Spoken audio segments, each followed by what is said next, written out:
am a slave. Assalamu alaikum wa rahmatullahi wa barakatuh. Welcome back to my Revert interviews.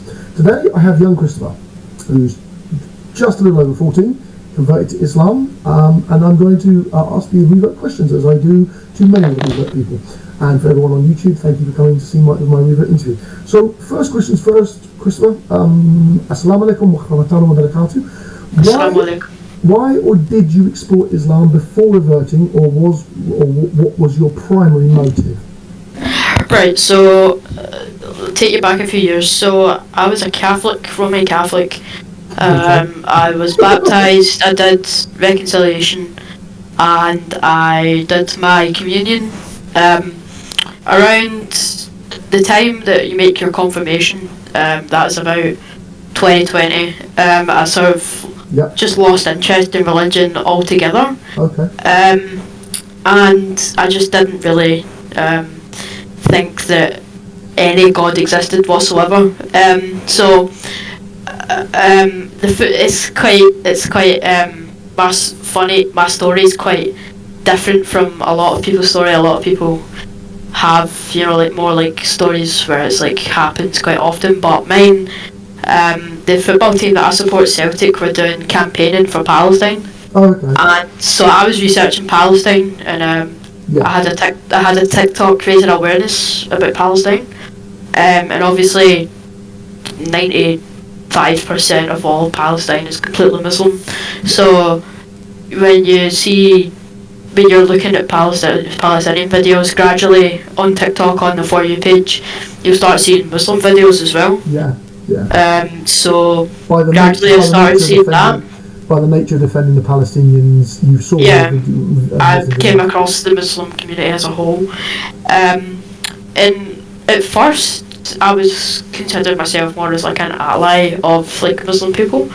But as I more like seeing videos and started to see videos, like Islamic reminder videos and stuff like that, I started to think this seems quite not believable, but like this seems like quite serious. Yeah.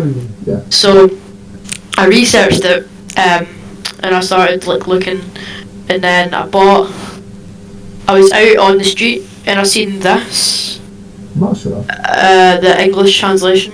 So I gave it a bit of a read and just realised it's beautiful. It's magnificent in every way possible. Yeah. Honestly, it is. And so I was wanting when I first thought, right, okay, I'm gonna convert. I was sort of in the mindset of I need to learn how to pray. I need to learn all this stuff before. No, that can come. Alhamdulillah. Yeah. You take your shahada and then you take your baby steps from there onwards. Learning prayer is something that comes as a procedure. Yeah. So maybe a part of me still had doubts and didn't want to convert, and that's why. But eventually, at January 2022, I thought, you know what, I'm just gonna. So I went onto a Discord server, and on voice chat, I took my shahada, and that's how. Alhamdulillah. Absolutely. So yeah. So basically, you've been a Muslim properly for pretty much since January this year, which comes into my second question. How long have you been a Muslim? I know it's boring, but everyone asks it. So it's been 7 months. 7 months. 7 months. About that. Yeah, do you intend, and I mean you're very young, so this question probably doesn't apply to you. Do you intend to study under an Islamic sheikh, or do you intend to only be self-taught? Obviously nobody knows, obviously I can't right now. But it's one of them adult questions, so I wasn't sure. Yeah, I'd like to study under a scholar eventually when I get a bit older, and I'll attend, because the closest mosque to my house is the biggest in Europe, I believe. I'm pretty sure it's the biggest in Europe. I've done a tour of it, and it was supposed to be the biggest in Europe. It might not be. He said including the car park and stuff like that as well. Oh, okay, so landmass, because I mean, because there was a Cordoba, even though it's not an active mosque. Yeah, it's like there was planet. It's huge. Yeah, there's like just a COVID vaccination centre in it and stuff like that. Wow. So they do like weekly classes, so I intend to attend them when I'm able to actually do so myself. Nice. The question 4 and 5 really have very little bearing on you. You're still very, very young. They are questions about how was your first Ramadan and matters of creed, and I'm not going to touch base with them. I mean, you're only 14. You're going to have no idea about these kind of, especially about creed issues. I don't know about creed issues until you brought it up in messages. Yeah. And I apologise because I didn't realise you were only 14. Yeah. I was a bit on the shock side when you told me about, the Bilal shit television. Yeah, but as far as like Ramadan and stuff comes, I tried it on the first day, and I did it on the first day. And I mean, you're still very young. I did the first day, and I fought the second day, and I was exhausted. I had a horrible day, and I just went to the chip shop and got chips, and I ate a lot. Again, you're very young. It is a struggle for many people. But from the West. I don't want to expose my sins. No. But like, but then what you're doing is it's a learning curve. Being 14, it is still very much a learning curve. There is a lot of forgiveness when it comes towards that kind of point of view. Yeah. What would you prefer to do? Memorize the Quran or learn fiqh, or do both? Both. Oh, mashallah! 100%. Future mufti. I mean, no, I'd like to do both, but it's obviously going to be extremely difficult. Yeah. I don't see why not. No, absolutely. It's very, very ambitious. How did your family react, or do they not know yet? So, story time. More importantly, Chris, if you don't want to answer this question, you don't have to. No, it's fine. So, my parents don't know at all. But yeah, I don't think they'd react good, to be honest. I don't think if they actually thought that I was making a decision like that I was actually gonna adhere to, I think they would. They're not Islamophobic or anything, like not in the slightest, but I think they would just sort of be combination of shocked and scared because I'm so young. Yeah, you are. And you know what they mean. You know what the media is like when you see, like BBC News saying that like a 13-year-old got brainwashed by some ISIS affiliate and got trafficked to Turkey and stuff like that. Yeah. Obviously I can understand the fear for your family. I absolutely can. Yeah.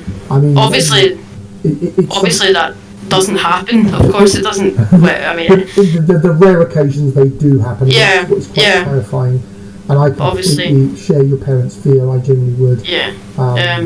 It would be obviously, when this has been on the news every day, like because for a period of time it was, but no. So I think eventually they would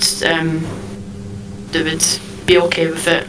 I think there's also like a portion into it that like they'd be saying they said like you're too young, like why you can't be making this decision when you're too young, and then you make it and then you start. People have no idea when faith will touch somebody.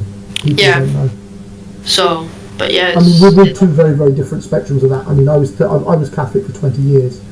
You know what I'm saying? I'm from pretty much practicing Catholic. I converted to Islam at 38. I've only been a Muslim 2 years. So I mean, I'm on the absolute other end of the spectrum to you, where you've converted really young. People will say, why are you converting at 30? Well, because I found it was the truth. You know, it's a very, very different aspect. So some of these questions really don't apply to you because they're adult questions. I apologise. I didn't really retool my questions. Where do you see yourself in 5 years, Islamically speaking?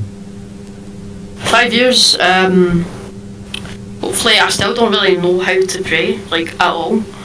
And it sort of annoys me that I don't, because I always say to myself, right, I'm going to start learning, and then I completely forget until the next time I remember, and then I go. It's also really difficult because of school. Yeah.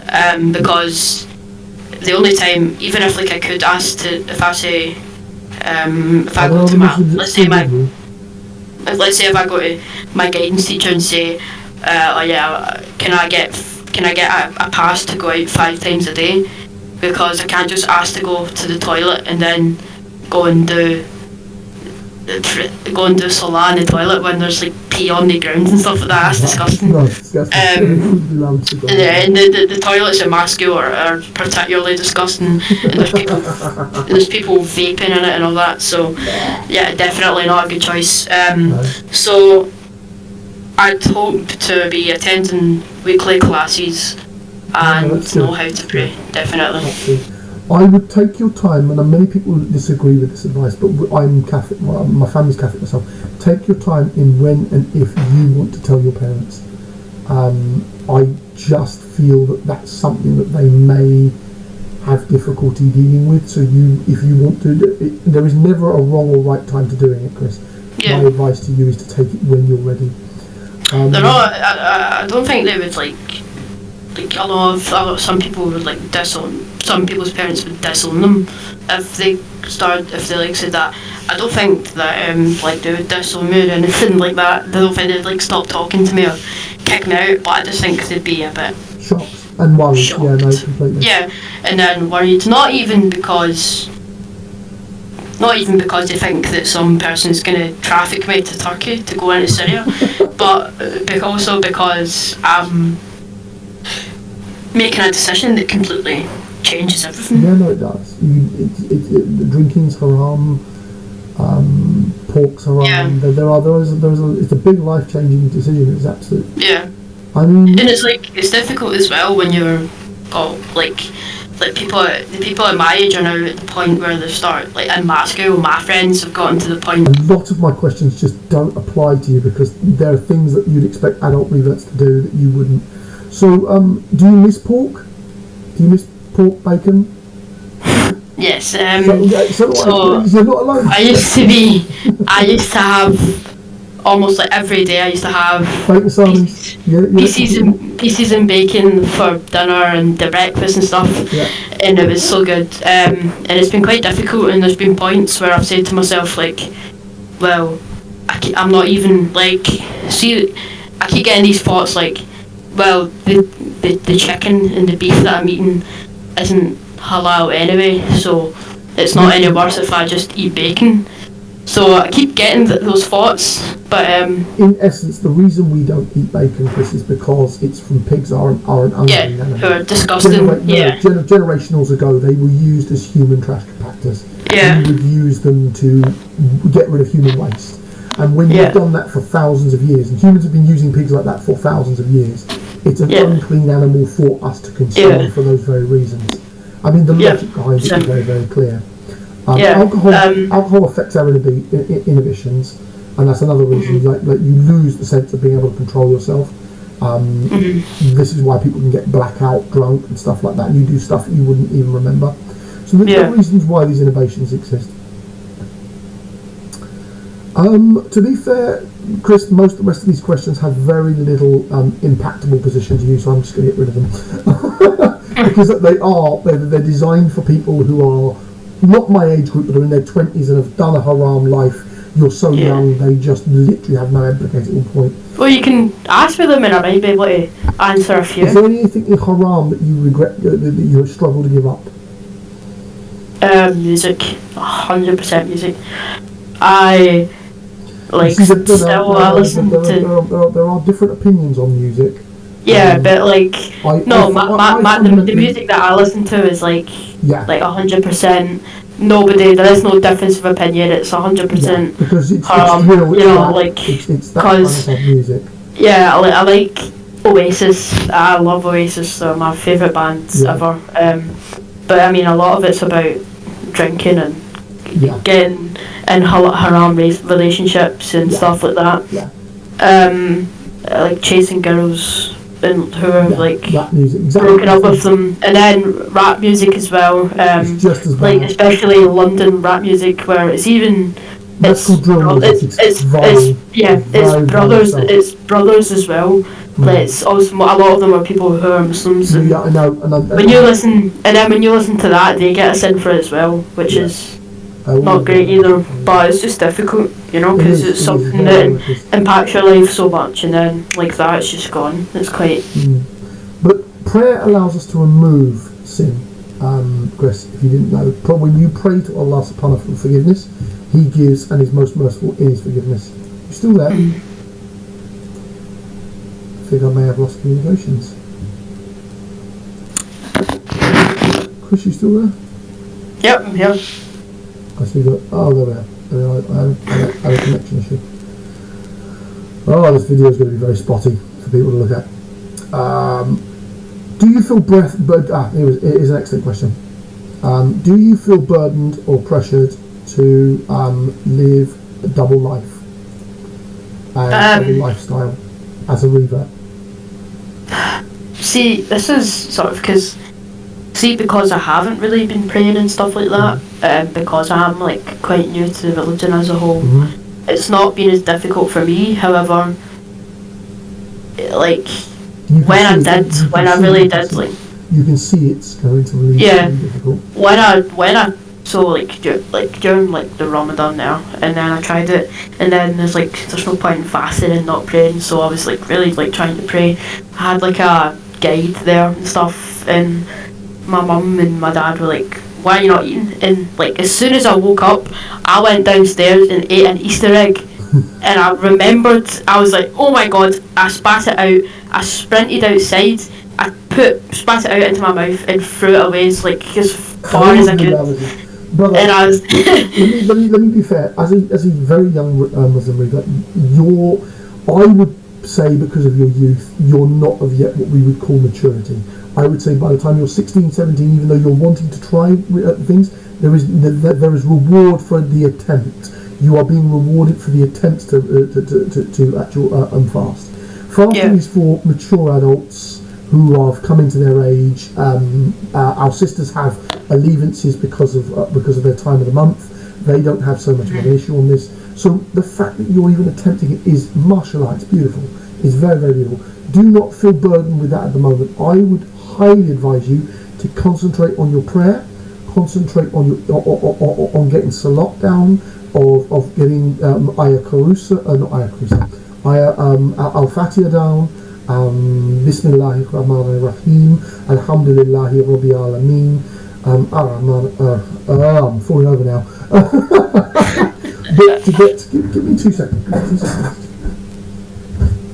When you're looking for an English translation for a Quran, this is the best book you will ever read. Absolutely. This Quran will give you how to pray, where to pray, what to say. So I mean, when giving the opener for Al-Fatiha, it's Bismillahir Rahmanir Rahim, Alhamdulillahi Rabbil Alameen, Ar-Rahmanir Rahim, Maliki Yawmiddin, Iyyaka na'budu wa iyyaka nasta'in, Ihdinas siratal mustaqim, Sirata Alladhina al-Amwalaim, Ghayril Maghdubi alaihim waladdallin. And that's the opening prayer. Now we say that 17 times when we're during the day. So you'll say that two rakata in the morning. You'll say that for 4 rakata for lunch. You'll say another 3 rakata for Maghrib, and you'll say another 4 rakata for the end of the day, at the very, very end of the day. So and there's 5 of them, and I've missed one. There's another 4. Asir, my apologies. But in essence, well, I got this one. Yeah. Absolutely. The reason I say Tajweed Quran is because it gives you in how to say it in Arabic. And that's the beautiful part. I don't know if this one does as well. I don't think it does. Because the Arabic, it's Arabic sounding in English, and I think that would be very, very beneficial to you. Yeah. Well, this one, I got this for free. I was just out in Glasgow one day, and there was I don't know, are you familiar with Buchanan Street in Glasgow? No. Nope. No, it's like not the main shopping area, but it's an extremely busy street, and there's loads of stalls there during the day, like political stalls. Like there's a young Communist League one. There's a Free Palestine one. There's a Zionist one as well. There was I know. I'm very embarrassed to say that. Yeah. Then there's a UK, I think it's UKIM, don't know if you can see it there, who give out all these, and they do not like lectures, but they just sort of chat. Dawah giving dawah. Yeah, they just tell individuals the Fantastic. basics of the religion. So that's where I got that from. Marvellous. All right, my brother, that's been 20 minutes. I think we'll call that there. It's been lovely having you. Thank you very much for being on my live. Been amazing. Thank you so much. Always a pleasure. And Marshall, and always, Chris, when and if you need help, do not be frightened. You know my connections. You can connect to me and I will try to help you. I have many Revert brothers and sisters who can give you points and tips. Yeah. As always, assalamu alaikum wa rahmatullahi wa barakatuh, ladies and gentlemen. Thank you for being on my live. I am a slave.